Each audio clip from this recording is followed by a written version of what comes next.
तो भाई लोगों, आज मैं मूवी एक्सप्लेन करने वाला हूँ क्रिमिनल जस्टिस को। तो चैनल पर नए हो तो चैनल को सब्सक्राइब करना, वीडियो को लाइक करना। तो चलिए कहानी शुरू करते हैं। तो एपिसोड 1 की शुरुआत हमें माधव मिश्रा को उसकी वाइफ के साथ देखते हैं, जहाँ ये दोनों माधव के ऑफिस की ओर जा रहे थे और इनकी बातों से हमें पता चलता है कि माधव ने खुद ऑफिस ले लिया है और उसके साथ एक बड़ी लॉ फर्म ने भी टाई अप कर लिया है, जिससे माधव को काफी अच्छे पैसे मिलते हैं। और आज उस लॉ फर्म वालों ने माधव के ऑफिस में एक मीटिंग रखी होती है किसी बड़े केस को निपटाने के लिए, जिसके बाद माधव सीधा अपने ऑफिस आता है और यहाँ हमें पता चलता है कि एक फार्मेसी कंपनी हेरोसेल और जिस जगह एंटीबायोटिक्स की मैन्युफैक्चरिंग होती है, वहाँ पर काम करने वाले एक आदमी के लंग्स पूरे 60% तक खराब हो गए हैं। उसी केस को निपटाने के लिए उस लॉ फर्म ने माधव के ऑफिस में मीटिंग रखी थी, जहाँ सामने वाला वकील कहता है कि हम उस क्रूशियल कंपनी को कोर्ट में घसीटेंगे, लेकिन ये उस लॉ फर्म से आया आदमी शेरे माधव से यह डील करने को कहता है और बदले में वो उसे कंपनी की तरफ से 1 करोड़ देने को तैयार था। तब माधव सामने बैठे आदमी को उसके परिवार का वास्ता देकर इस केस को यहीं सुलटा देता है और उसे 1 करोड़ का चेक सौंप देता, यानी ये केस रफा दफा हो गया। इसके बाद माधव शौर्य से पूछता है कि सर, मैंने आपके हाथ में 2 और चेक देखे थे जिसमें 3 करोड़ तक की अमाउंट थी, तो आपने सिर्फ 1 करोड़ वाले चेक को क्यों दिया? इस पर शौर्य कहता है कि हमें कम से कम में डील करनी थी और तुम्हें पता है वो गरीब आदमी 1 करोड़ में ही क्यों मान गया, क्योंकि उसे तुमने समझा था और तुम उसी के जैसे लगते हो। यह सुनकर माधव को बहुत बुरा लगता है कि शायद इससे मेरी कोई वैल्यू नहीं है, पर वो कुछ कहता नहीं और तभी शौर्य माधव को ये केस खत्म करने की खुशी में अपनी टारगेट कर देता है। खैर, फिर थोड़ी देर में माधव के 2 असिस्टेंट आते हैं, जिसमें पहले था दीपू जो कि माधव का साला है और दूसरी है शिवन्नी। ये दोनों ही माधव के केस लड़ने के तरीके से उसके फैन बने बैठे हैं। इसके बाद हम एक काम वाली बाई कमला को देखते हैं, जो मार्केट से मच्छी लेकर सीधा एक बिल्डिंग में जाती है, जहाँ वो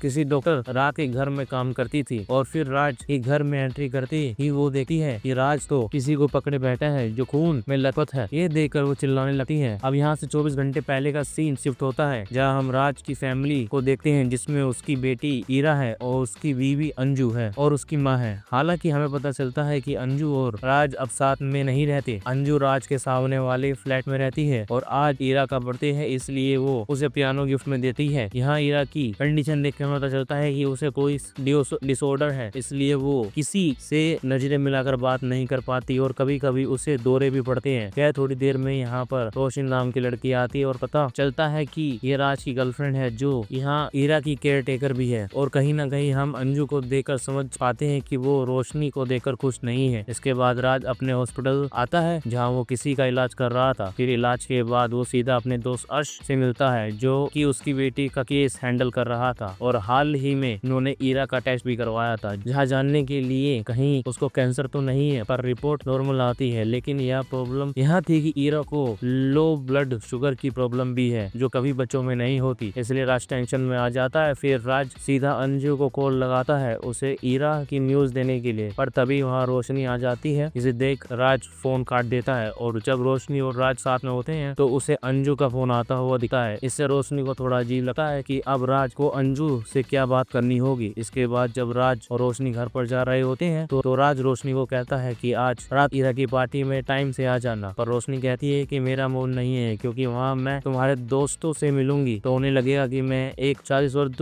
मर्द को डेट कर रही हूँ और मैं उनसे नजरें नहीं मिला पाऊंगी। साथ ही वो अंजू के बारे में भी बात घुमाकर कहती है, जिस पर राज कहता है कि अंजू और मेरे बीच में कुछ भी नहीं है, मैं सिर्फ तुमसे प्यार करता हूँ, इसलिए तुम्हें आना ही होगा। फिर राज अपने फ्लैट पर आने से पहले सीधा अंजू के पास आकर बताता है कि ईरा को कैंसर नहीं है, जो सुनकर अंजू की जान में जान आती है। अब रात को ईरा की बर्थडे पार्टी रखी होती है, जहाँ कई लोग आए हुए होते हैं। तभी वो रोशनी पिंक कलर की साड़ी पहनकर आती है और राज रोशनी को अपने दोस्तों से मिलवाता है, जहाँ वो लोग राज की टांग खींचते हैं कि बता रोशनी, तुझे कैसे मिल गई। तब राज बताता है कि रोशनी मेरी हॉस्पिटल में नर्स थी, जो बाद में ईरा को हैंडल करने मेरे घर आने लगी और फिर धीरे धीरे हम दोनों करीब आ गए। फिर जब सब लोग पार्टी में एंजॉय कर रहे होते, तभी रोशनी रात के कुछ फ्रेंड्स को बात करते हुए सुनती है, जो कह रहे थे कि वह रोशनी 2 कौड़ी की लगती है और अंजू ही सबसे बेस्ट है। ये सुनकर रोशनी को बहुत बुरा लगता है। तभी वो पार्टी में अंजू भी आती है, जिसने रोशनी के जैसे ही पिंक कलर की साड़ी पहनी थी। इसके बाद यहाँ ईरा की केक कटा है और सब एंजॉय करने लगते हैं, पर अंजू और राज को साथ में देखकर रोशनी को काफी गुस्सा आता है और वो वहाँ से रोते हुए अपने घर जाने लगती है। तभी नीचे कोई रोशनी की जाते हुए वीडियो रिकॉर्ड कर रहा था। अब यह कौन है आगे पता चलेगा। अब अगले दिन हम राज को देखते हैं जो सुबह उठे ही रोशनी को मैसेज करता है पर कोई रिस्पॉन्स नहीं आया था। फिर वो कल रात पार्टी का कूड़ा फ्लैट के बाहर रख देता है और राज की माँ किसी काम से चली जाती है। वहीं राज भी जॉगिंग करने के लिए निकल जाता है। फिर थोड़ी देर बाद राज वापस आता है और उसके 15 मिनट बाद ही कमला भी राज के घर आई थी। इसने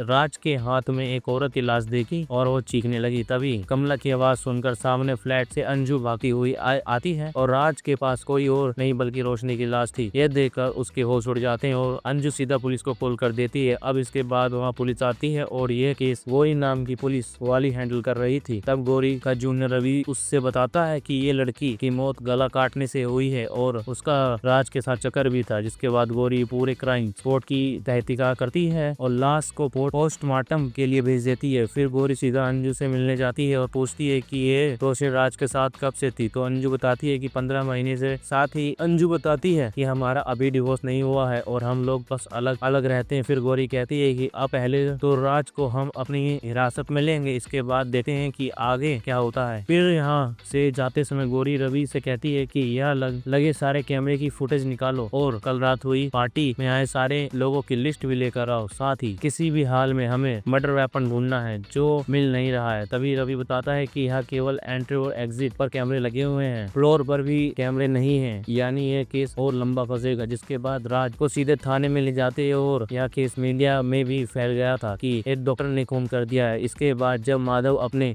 ऑफिस में होता है तभी उससे मिलने अंजू आती है और कहती है कि मैंने आपका काफी नाम सुना है, मेरे पति का मर्डर का इल्जाम है, उन्हें बचा लीजिए। जो सुनकर माधव के असिस्टेंट के होश उड़ जाते हैं कि अब यह केस लड़ने में मजा आएगा। यहीं पर एपिसोड 1 खत्म होता है। एपिसोड 2 की शुरुआत में रवि गौरी से कहता है कि हमें कहीं भी मर्डर वेपन नहीं मिला है। इसके बाद यह दोनों कमला और राज से अलग अलग पूछताछ करने चले जाते हैं। यहाँ कमला के साथ जो हुआ वो बता देती है।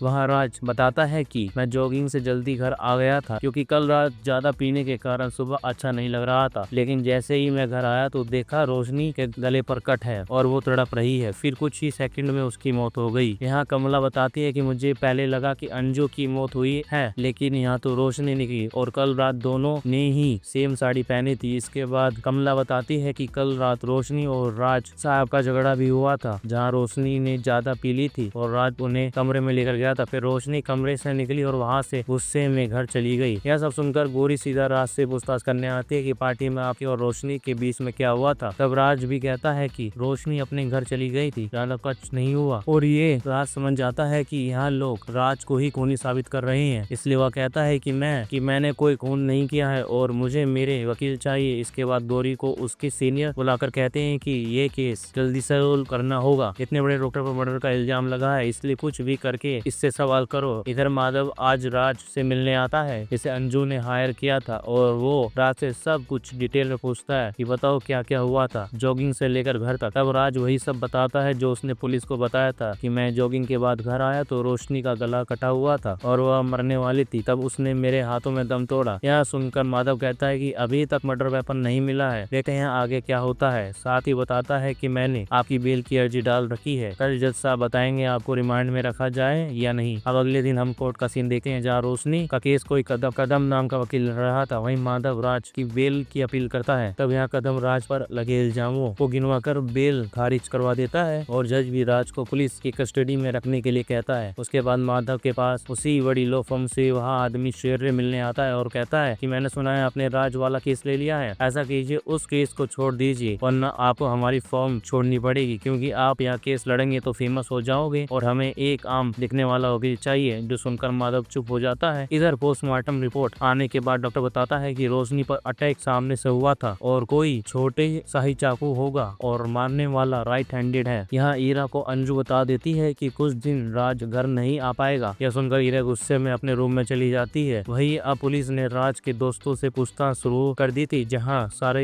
ही लोग ये बताते हैं कि वो दोनों पार्टी के दौरान रूम में तो गए पर झगड़े थे या नहीं ये नहीं पता। फिर थाने में रोशनी की माँ अपनी बेटी की लाश देखने आती है और रोशनी रोशनी की ऐसी हालत देखकर वह फूट फूट कर रोने लगती है। अब हम माधव की असिस्टेंट शिवानी को देखते हैं और हमें पता चलता है कि शिवानी अमीर घर से आती है जो विदेश से अपनी लॉ की पढ़ाई पूरी करके आई है और यहाँ वो माधव की काबिलियत देकर उसके अंडर प्रैक्टिस कर रही है। फिर शिवानी माधव के ऑफिस पहुंचकर इन सबको उस दिन राज के साथ क्या क्या हुआ था सब कुछ दोहराने को कहती है और फिर माधव कहता है कि हमें उस व्यक्ति की तलाश है जो रोशनी से नफरत करता हो और उस बिल्डिंग में रहता हो। इस पर दीपू कहता है कि अंजू हो सकती है, लेकिन माधव को उस पर शक नहीं था। तभी माधव की बीवी जो यहाँ सब सुन रही थी वो कहती है कि ऐसे तो वो लड़की ईरा भी हो सकती है जो राज के फ्लैट में ही मौजूद थी। यह सुनकर माधव भी चौंक जाता है कि हाँ ऐसा भी हो सकता है। इधर गौरी क्राइम स्पॉट की फोटो देखकर कुछ पता लगाने की कोशिश कर रही थी। तभी वह देखती है कि सेल पर से एक ट्रॉफी गायब है और इन्हें क्राइम स्पॉट पर एक छोटा सा गिलास भी मिला था। यह देखकर गौरी सीधा राज के घर जाती है जो इन्होंने सीज करके रखा था और उसका अंदाजा सही निकलता है पर कि उस ट्रॉफी से ही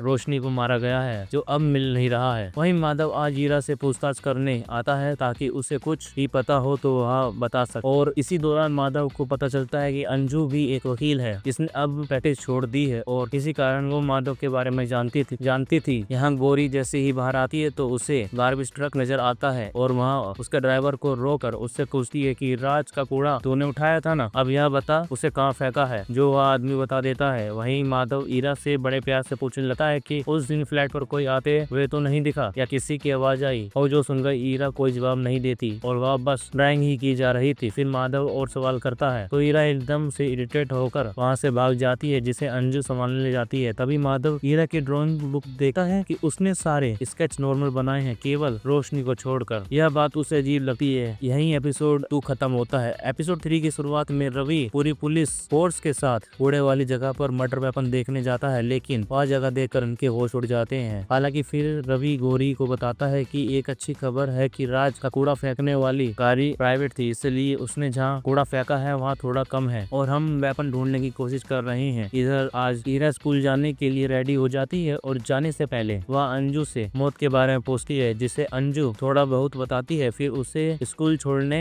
आती है। इधर आज माधव ईरा के डॉक्टर अर्श से पूछताछ करने आता है और वह शिवानी को बताता है कि ईरा की ड्राइंग में रोशनी की भयानक तस्वीर थी जो मुझे काफी अजीब लगी। फिर वह जाकर अर्श से ईरा की कंडीशन के बारे में पता करता है, साथ ही पूछता है कि ईरा को जो कंडीशन है इसमें लोग हाइपर भी हो जाते हैं ना, जिस पर अर्श कहता है कि हाँ होते तो हैं, लेकिन ईरा ने कुछ भी नहीं किया है, उसका इलाज मैं कर रहा था, वो लड़की सही है एकदम। यहाँ हम ईरा को स्कूल में देते हैं जो पियानो की प्रैक्टिस कर रही होती है। तभी कुछ बच्चे आकर उसे तंग करते हैं और इससे गुस्सा आकर ईरा पास में रखे बैग को ही फाड़ देती है। इसके बाद हम उस फोन को देखते हैं जो रोशनी का केस लड़ रही थी। यहाँ हेड के पास एक लड़की आकर कहती है कि सर यह एकदम सर माधव मिश्रा के सामने टिक नहीं पाएगी, आप मुझे यह केस लड़ने का मौका दीजिए और मैं अपनी काबिलियत साबित कर दिखाऊंगी। जो सुनकर उसका हेड कहता है कि ठीक है मैं सोच के बताऊंगा। ये माधव जैसे ही अपने ऑफिस आता है तो वो शौर्य बैठा हुआ था और वो माधव से कहता है कि आपने यह केस अभी तक क्यों नहीं छोड़ा। फिर वो माधव को एक दिन का टाइम देता है कि अगर केस नहीं छोड़ा तो कल आपको फॉर्म से निकाल दिया जाएगा, क्योंकि इस केस के कारण हमारी फॉर्म का नाम खराब हो रहा है, क्योंकि हमारी फॉर्म खोनियों का केस नहीं लड़ती। यह कहकर शौर्य वहाँ से चला जाता है। तभी यहाँ न्यूज चलती है कि जिसमें एंकर बता रहा था कि रोशनी के केस में नए अपराधी पकड़ा गया है जो हवस का पुजारी था और यह कोई नहीं बल्कि कूड़ा उठाने वाला गाड़ी का ड्राइवर मोनू था। न्यूज पर बताते हैं कि उसे महिलाओं की गंदी वीडियो बनाने का शौक है, इसलिए हो सकता है कि उसने ही रोशनी को मारा हो। यह सुनकर माधव सोच में पड़ जाता है। वही मोनू को पुलिस पकड़ लिया थे। अब यहाँ माधव के पास दीपू आता है और बताता है कि मीडिया में जो न्यूज चल रही है वो मैंने ही दी थी। आगे दीपू बताता है कि मुझे उस मोनू पर शक हुआ था, इसलिए मैं उसका पीछे करने लगा और पाया कि वह आए दिन औरतों पर गलत नजर डालता है और लड़कियों के चुके से वीडियो भी बनाता है, इसलिए मैंने उसकी वीडियो बनाकर एक न्यूज चैनल वाले दोस्त को भेज दी और अब आपका काम आसान हो भी जाएगा। सबको लगेगा कि सोनू ही खूनी है और राज बच जाएगा, लेकिन माधव कहता है कि ऐसा कुछ भी नहीं होने वाला। एक वीडियो से कुछ भी खूब नहीं होता, बल्कि काम और ज्यादा बढ़ा दिया है इस दीपू ने। और वह दीपू को खूब डांटा है कि ऐसे उटपटांग हरकत करने से पहले मुझसे पूछ लिया करो। कैरी यहाँ आज गौरी को उससे सीनियर बुलाते हैं और उसे मोनू का फोन दिखाते हैं जिसमें कई सारी रोशनी की चुके से फोटो ली गई थी और उसमें कुछ रोशनी की वीडियो भी थी। उस रात भी रोशनी जब रोते हुए जा रही थी तब मोनू वही वीडियो ले रहा था। फिर यहाँ गौरी को उसे सीनियर डांटे हैं कि मोनू ही खूनी हो सकता है और हमने उस पर ध्यान ही नहीं दिया। फिर वो कह दे कि तुमसे यह केस हैंडल नहीं हो रहा है, इसलिए मैंने एक सीनियर ऑफिसर को ये केस दे दिया है और वो कोई और नहीं बल्कि गौरी का एक्स हस्बैंड हर्ष होता है जो जानकर जानकर गौरी थोड़ी उदास हो जाती है। इधर हम कदम को देखते हैं जो उसी लड़के से कह रहा था कि हम सच्चाई का साथ देने के लिए उस डॉक्टर से विड़ गए थे और देखो असली खूनी तो हकूड़े वाला सोनू निकला। यह सुनकर वो लड़की सोच में पड़ जाती है। इधर माधव सोच रहा था कि वो